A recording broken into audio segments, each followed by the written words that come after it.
Bailamos al ritmo del bullerengue, cantamos en guaraní, nos saludamos en mapudungún, tejemos palabras al derecho y al revés, y seguimos caminando con nuevas preguntas.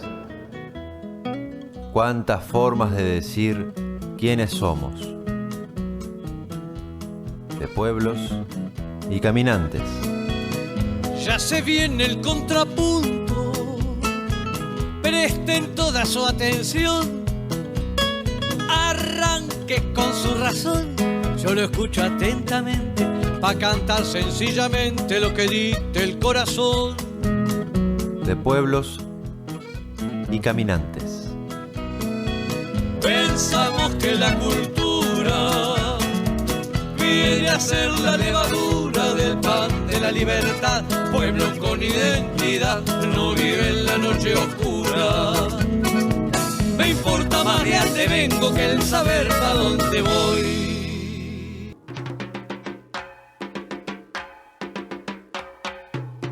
Estoy buscando América y temo no encontrarte.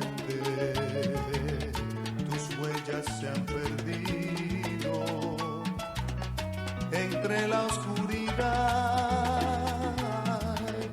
Te estoy llamando América,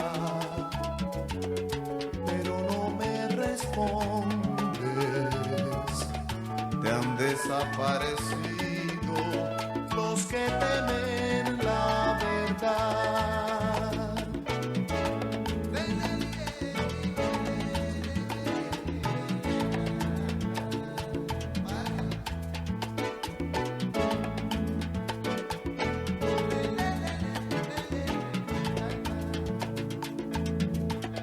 Envueltos entre sombras, negamos lo que es cierto, mientras no haya justicia, jamás tendremos. Ya con estas voces, esta música que estamos compartiendo, nos lleva hacia la cortina, hacia la columna que hemos titulado América, Historia y Presente. Regresamos de Pueblos y Caminantes con la compañía de Teresa. Hola Lila, ¿cómo va? Hola, integrante del equipo de Historia Americana de la Facultad de Humanidades y Ciencias de la Educación de la Universidad Nacional de La Plata, que desde hace unos meses, desde el año 2024, nos están trayendo mensualmente un tema que tiene un interés especial o que es necesario de investigar y difundir. Y en el caso de hoy estamos en torno a un tema que nos trae Tere, que tiene que ver con estas tensiones que se han construido en torno a la cuestión indígena y los relatos oficiales de la historia nacional, ¿no? Bien, sí, como comentás, Lila, la idea de hoy es que volvamos a pensar nuestro relato de historia nacional y este relato tensionado que mencionás, ¿no? Esta relación compleja, contradictoria, ambigua con lo indígena. De hecho, como lo acabas de decir, con la cuestión indígena, es decir, lo indígena es una cuestión en nuestro relato nacional y la propuesta que vengo a hacer es, bueno, tomar un caso concreto que es el de los caciques Pincén y sus vinculaciones con la familia Roca. Roca, ¿no? Una familia muy conocida en Argentina por Julio Argentino Roca, que parece en ese argentino resumir en su propia persona la argentinidad y se lo conoce por esta avanzada militar y genocida en lo que en el relato histórico quedó como la conquista del desierto, ¿no? Esa extensión fronteriza por la Patagonia. Y en particular traje un libro y también vamos a traer por lo menos la voz del autor a dialogar este tema. El el libro que traje para conversar se llama Los Pinsén. Está escrito por Emilio Jurado Naón, que es un descendiente de esta gran familia de los Roca y que viene trabajando en una saga en donde se propone desde distintos géneros literarios pensar o repensar la historia nacional desde la literatura. Y en esta obra que traje para compartirles, Emilio se pone a releer y pensar un libro que escribió su tío abuelo sobre los Pinsén.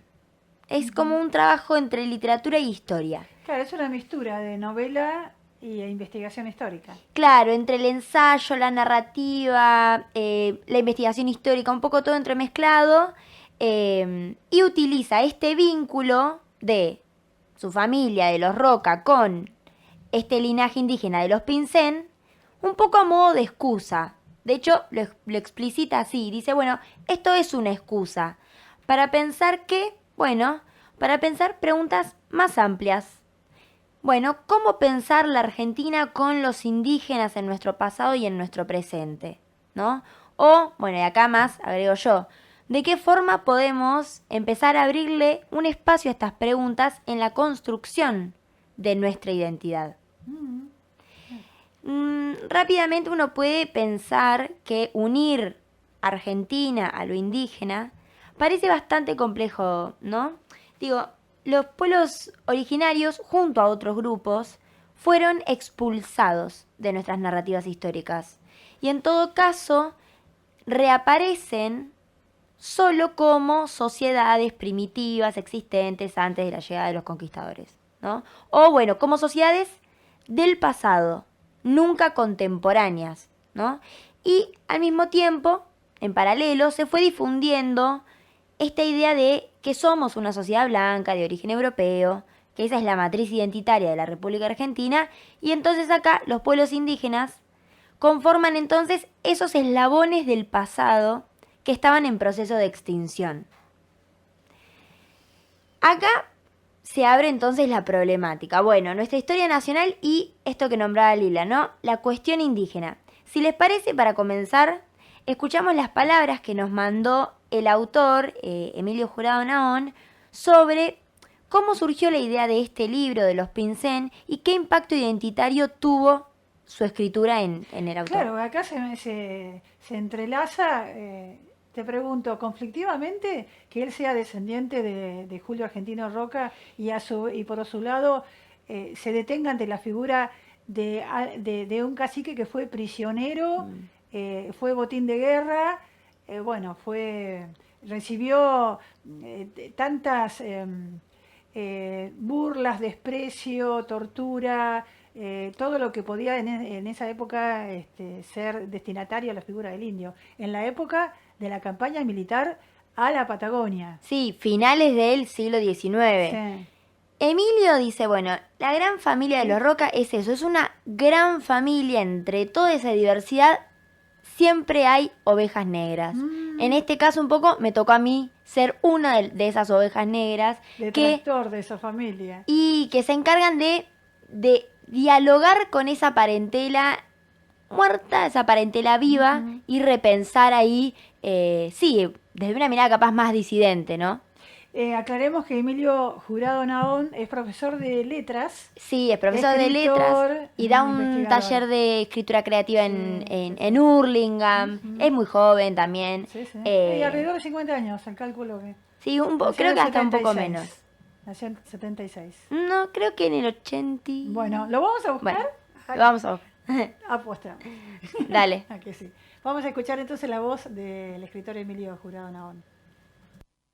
Bueno, acerca de las consecuencias que tuvo en mi identidad la escritura de los Pinsén, podría decir que en principio empezó como un ensayo corto, que tendría unas 20 páginas, en el que yo discutía con mi tío abuelo, Baby Roca, acerca de un libro que él escribió que se llama Los Roca y los Yo, Roca, los apellidos Roca y Yo, SCHWO, y del cual yo saqué algunos elementos, anécdotas y materiales para escribir, para este proyecto largo, que se llama Los Roca y los Yo, pero esta vez como yo pronombre de primera persona en singular.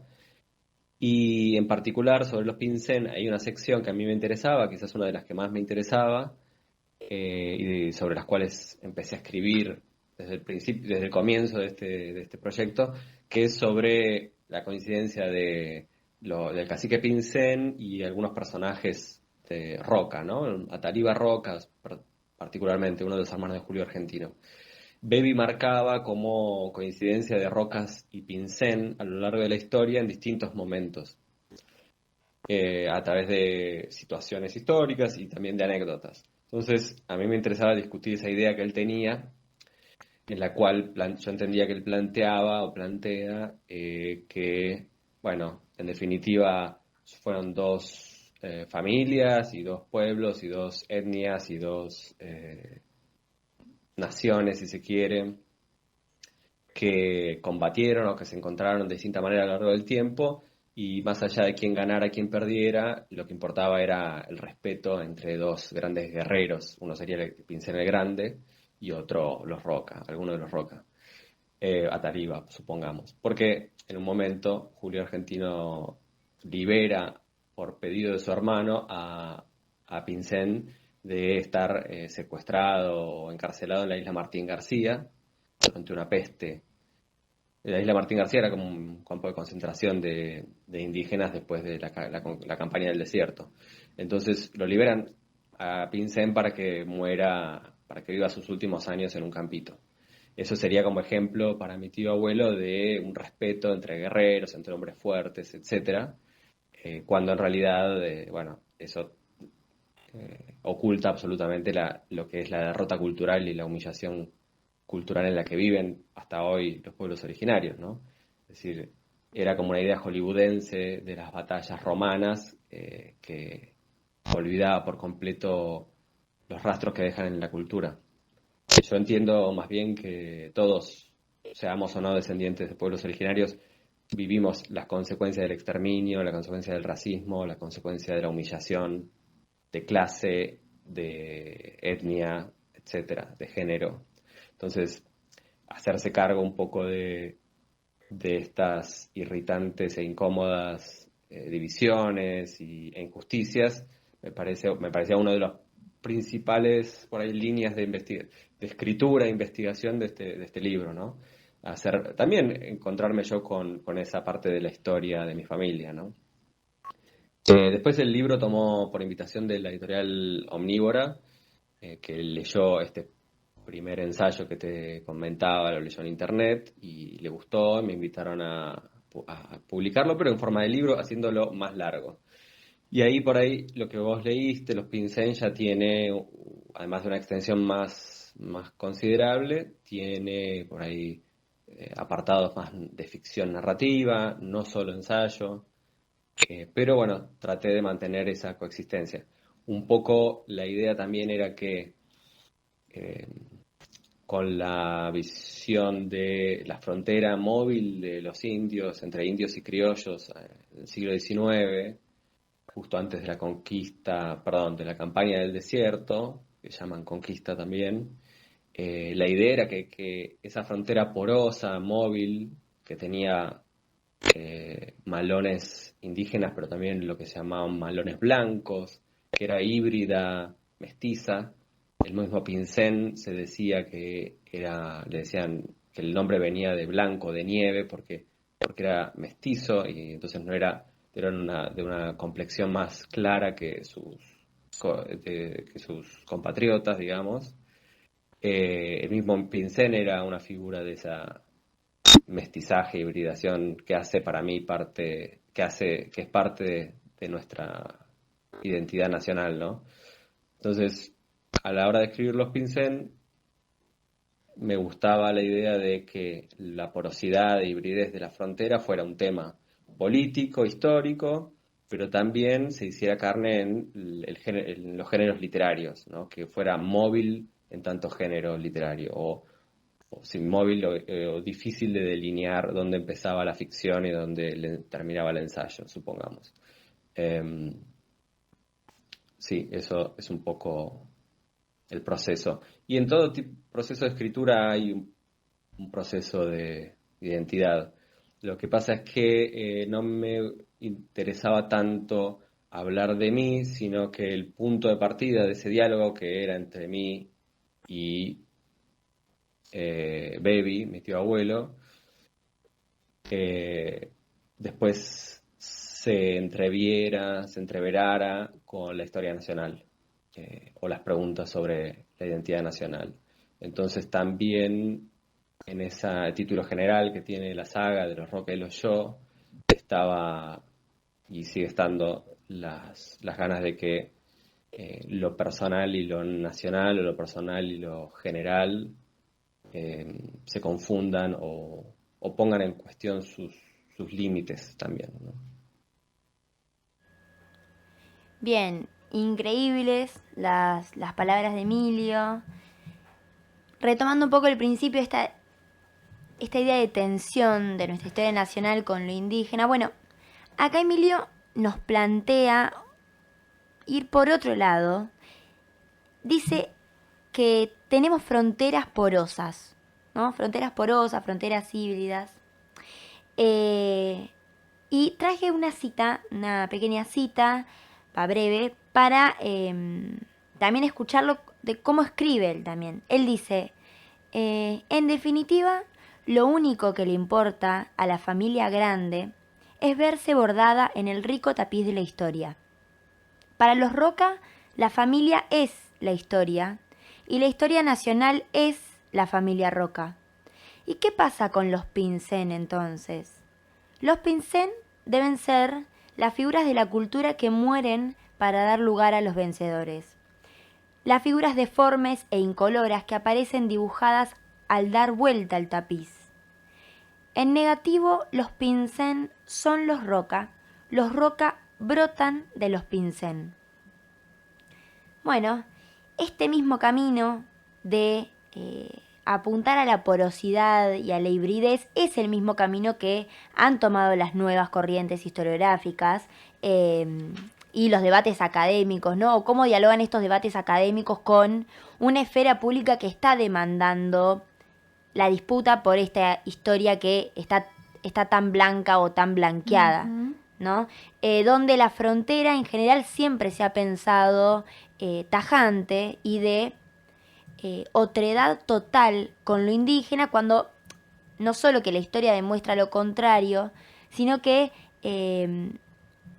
hablar de que las fronteras son porosas e híbridas en el pasado y en el presente no quita que uno no denuncie genocidio también, ¿no? Eso también es interesante. Otra de las frases que Emilio recupera o que Emilio nos comenta en el audio es, bueno, hay que hacernos cargo de nuestras injusticias, ¿no? De que todos seamos o no descendientes de pueblos indígenas, vivimos las consecuencias de ese genocidio, de ese racismo, de ese odio étnico y de clase. Y en ese sentido, también en Emilio resuenan no solo ecos de esa esfera pública, sino ecos de académicos también, o debates académicos que se están dando. Bueno, Diana Lenton, que es una antropóloga que integra la red de investigaciones en genocidio, ella plantea que el genocidio indígena afecta a la sociedad toda.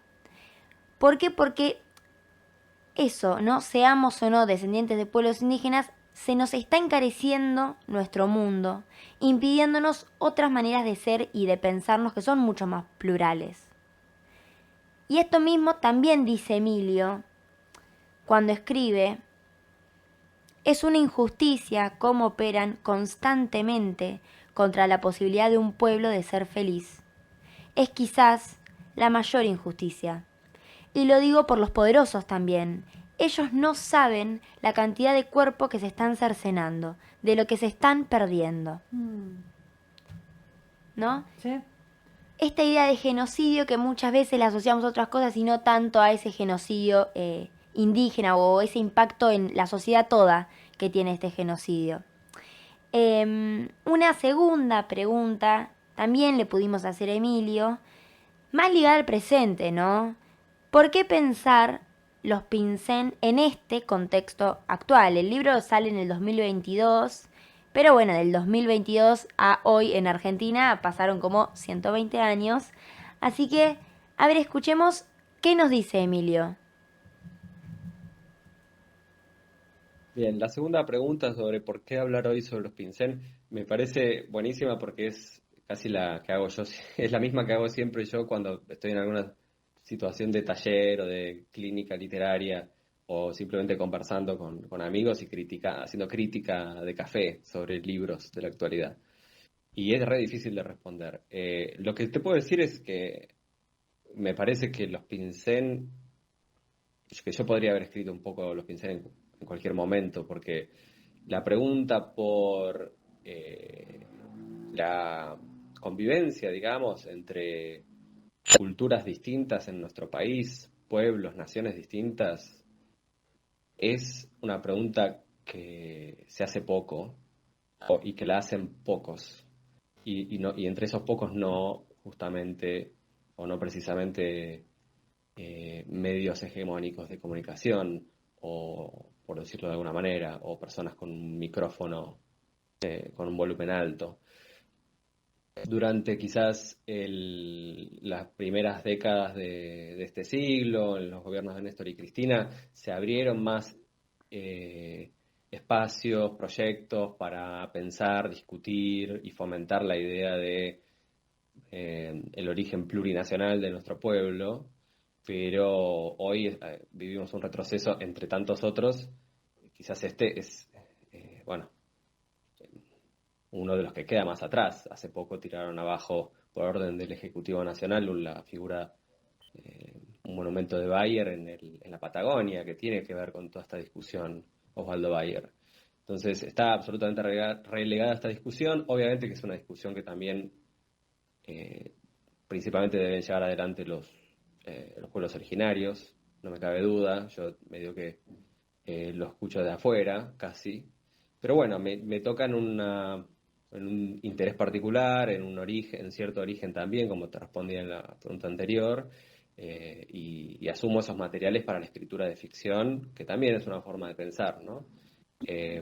No es la historia, no es historiografía, no me interesa eso, pero sí confío en que la literatura es un espacio de pensamiento y quiero que lo siga siendo. Entonces, hoy creo que incluso es más original que cuando salió en el 2021 este libro, porque en el 2021 por ahí, como te decía, incluso en el censo se preguntaba por este tema. Eh, Hoy cambió tanto todo que no sé quién está dando esta discusión. Me acuerdo también que en el gobierno de Macri, eh, con el asesinato de Maldonado y los reclamos de Mapuche en el sur, bueno, era un tema que estaba a la hora del día para discutir.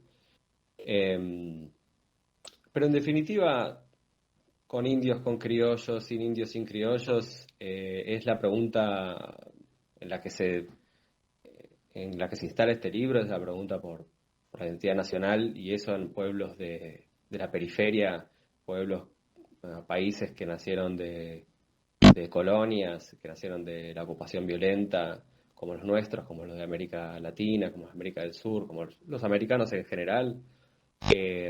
Siempre es una pregunta pertinente porque también somos pueblos jóvenes relativamente y nuestra literatura desde un principio estuvo ligada con los procesos de independencia y de constitución de identidades nacionales. Entonces, quizás es un poco lo que yo respondería es que hay que hacerse esa pregunta de manera casi circular. Creo que volvemos a hacernos esa pregunta en momentos de cambio.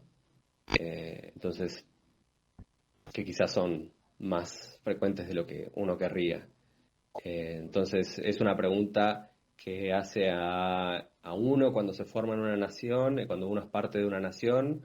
Es una pregunta también, en caso de los escritores, por lo menos eso pienso yo, una pregunta que un escritor se puede hacer o que es válido que se haga cuando está empezando a escribir, cuando está empezando un proyecto, Entonces, eso creo que volviendo a la respuesta anterior, la pregunta por el origen, que es como empieza el libro, yo traté de imbricarla en sentidos varios, en el sentido de la escritura de ficción, en el sentido de la historia individual, en el sentido de la historia familiar, la historia en el sentido de la historia nacional.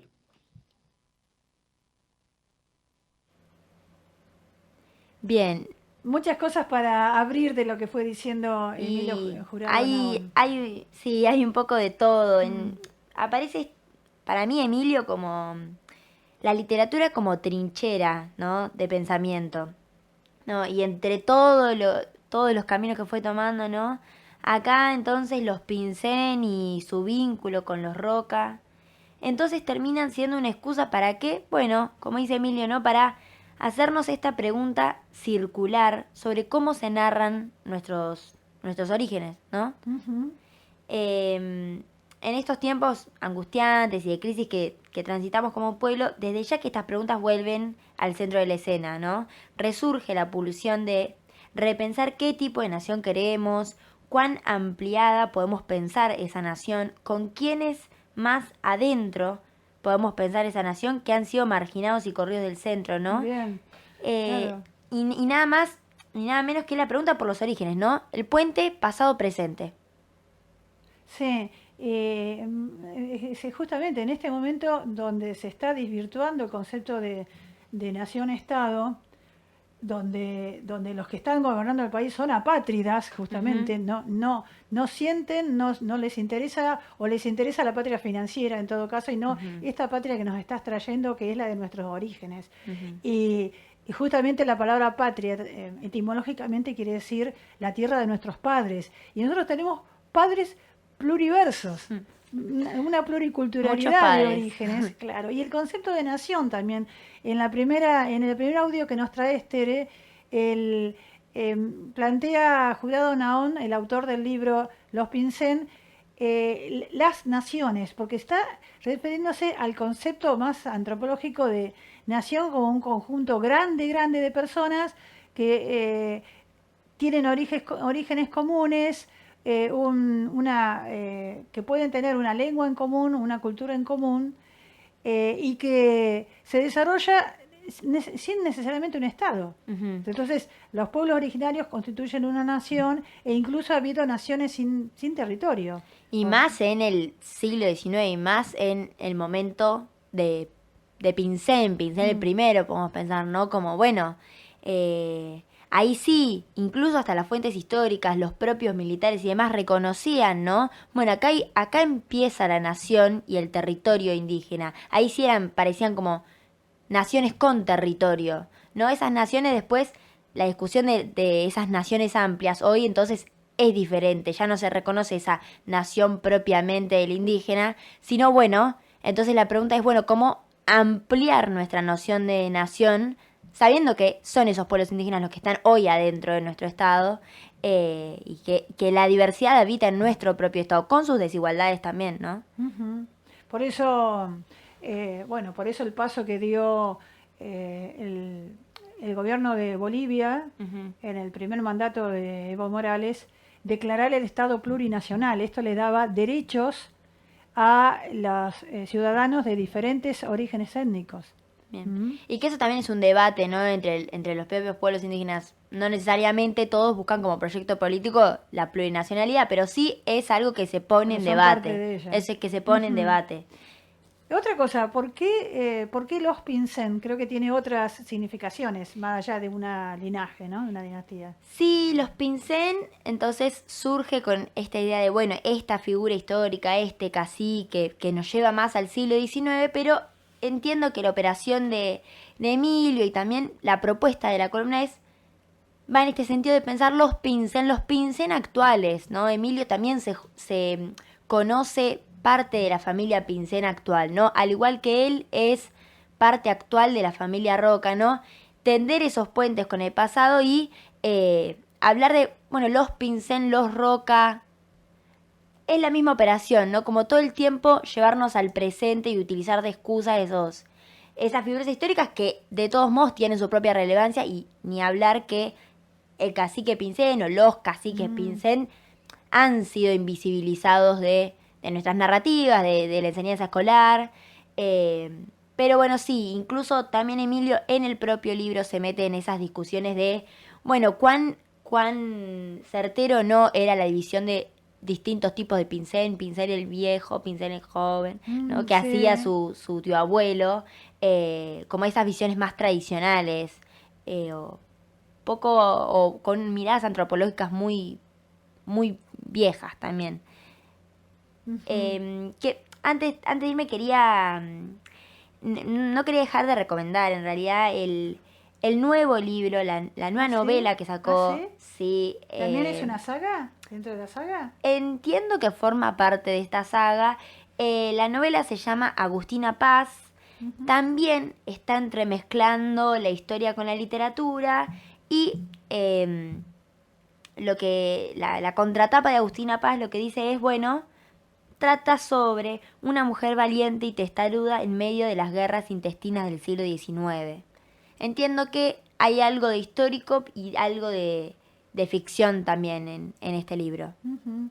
Bueno, entonces nos recomendás seguir investigando y acompañándonos porque ahora para cerrar este espacio que nos has traído, Tere, nosotros queremos compartir una canción, un tema de lo que ha sido la cantata que grabara ya en los años 70 Carlos Di Fulvio con un grupo musical que se llamó Los Montoneros, pero en relación a los de los montes, ¿no? Ujú. Los que habitaron los montes y formaron parte también de las luchas por la independencia, que acompañaron a Carlos Di Fulvio en esta cantata que se llama La campaña al desierto, una epopeya, en la cual recita y canta lo que fueron el momento en que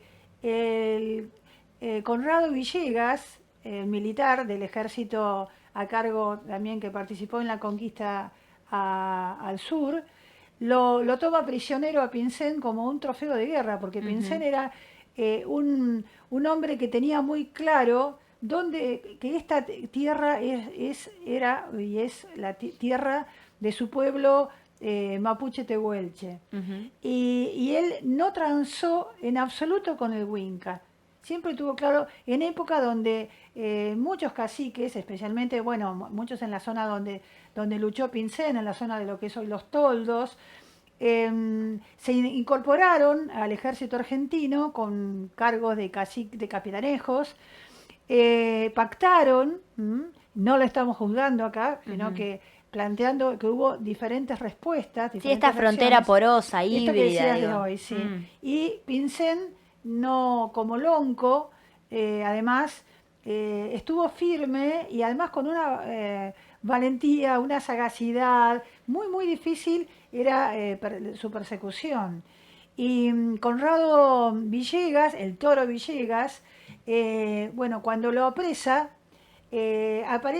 comienza ahí un periplo de Pincén como prisionero, en el cual justamente estábamos hablando hoy, que bueno, es otra etapa en la historia donde él estuvo mucho tiempo prisionero junto con integrantes de su familia en la isla Martín García. Claro, son esos campos de concentración Exacto. los que no aparecen en nuestra historia, ¿no? Los campos de concentración indígenas. Sí. Y que, bueno, nosotros, es nuestro compromiso también ayudar a la visibilización con estos informes tan al alcance de cualquiera persona que lo escuche, que quiera seguir investigando también. Esto ocurrió, hito en el cual vamos a escuchar ahora este momento de la cantata en 1878, cuando Conrado Villegas, como parte de la expedición de Roca, toma prisionero a Pincén.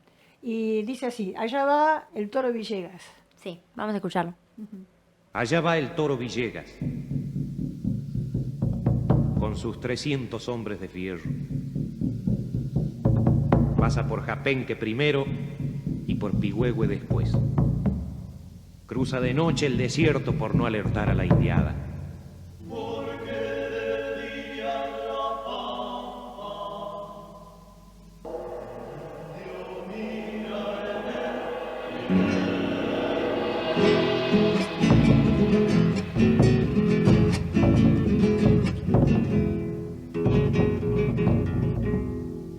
Allá ve el toro Villegas, con su tropilla toda de blanco, la que haya por Trenquelauquen en una noche serena.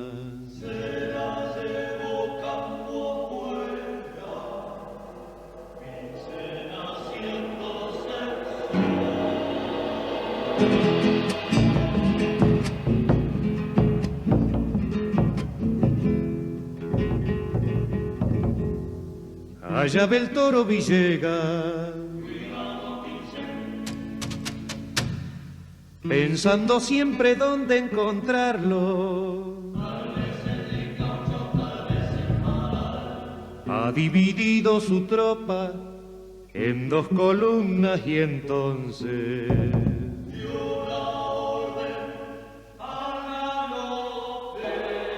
háganles pitar del fuerte.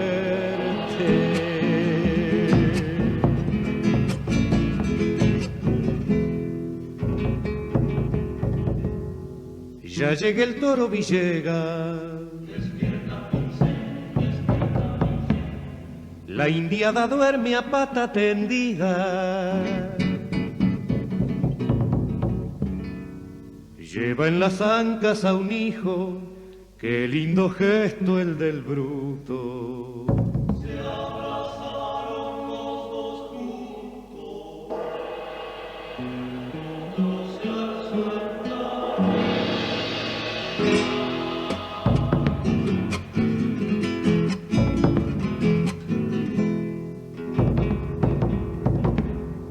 Degüélleme cuando quiera.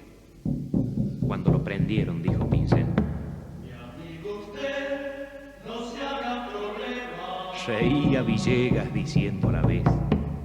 Pero la chusma que había, al verlo ya derrotado, al viejo Rangel lloraron con una sublime pena.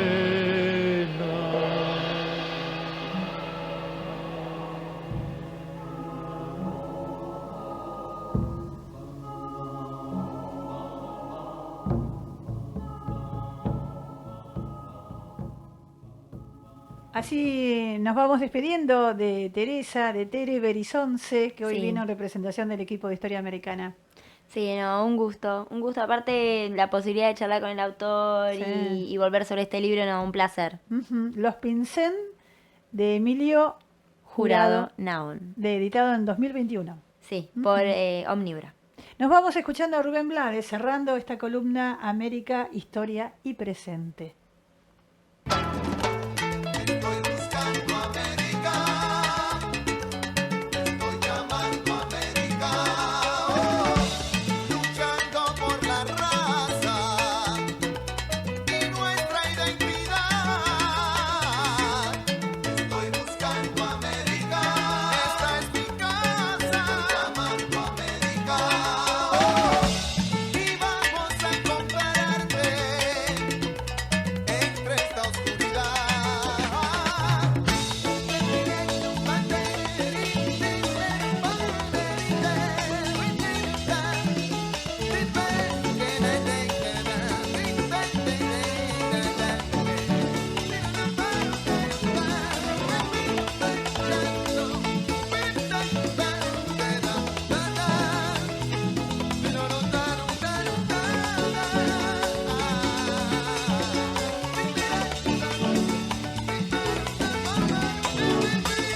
Estoy buscando América, estoy llamando América, que han desaparecido las que niegan la verdad.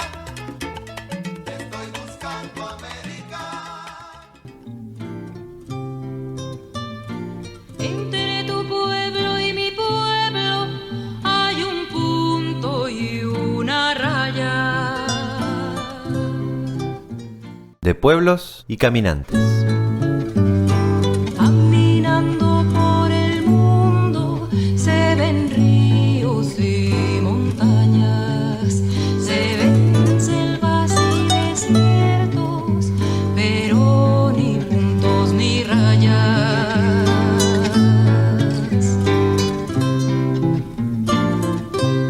Nos volveremos a encontrar la próxima semana en esto que es De Pueblos y Caminantes. El próximo miércoles a partir de las 16. Y así entre todos los pueblos, raya y punto, punto y raya. Con tantas rayas y puntos, el mapa es un telegrama.